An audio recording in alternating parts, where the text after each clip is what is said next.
On this YouTube channel, we talk a lot about the case for self and the case for trauma. Let's put on a slightly different lens around that case idea and focus on the case for our body. CASE stands for our cognitions, our autonomic nervous system, our somatosensory experience, and our emotions. It's developed across the course of our life and how we learn to make sense of ourselves in the world and the world around us. It plays a key role in helping us define who we are and ties right into those amygdala 3 core values. How are we safe? How are we lovable and ensure that we belong? And how do we become successful? Successful being Maslow's hierarchy of needs: food on the table and a roof over our house, shoes on our feet, the fundamental needs that we need in order to walk through daily life successfully. And unfortunately, for better or for worse, we are taught from a very young age to have a case about our physical presentation. We are taught what is good and what is bad, what is acceptable and unacceptable. And this case becomes deeply ingrained into our world, playing a critical role in how we view ourselves and how we think about ourselves, which fundamentally trickles down into how we feel about ourselves and our capacity to meet those 3 core values.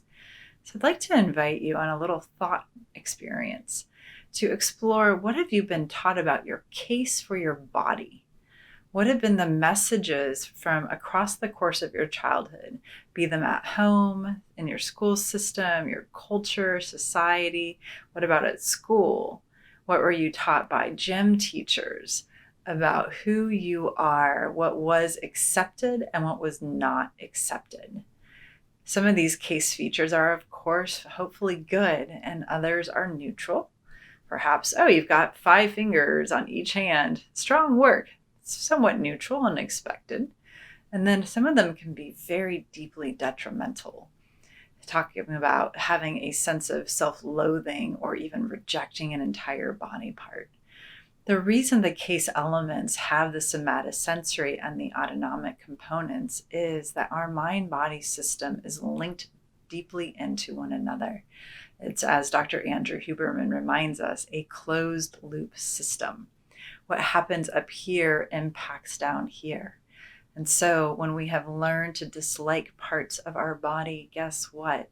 That causes stress and releases a whole bunch of difficult neurochemicals into our system and impacts the way we think about the world, ourselves in the world, and even how our body functions on a day-to-day basis. So when you reflect back on the messages you've received about your physical presentation in the world, what is the case that has been made for who you are and what you are allowed to be and what you are expected to be?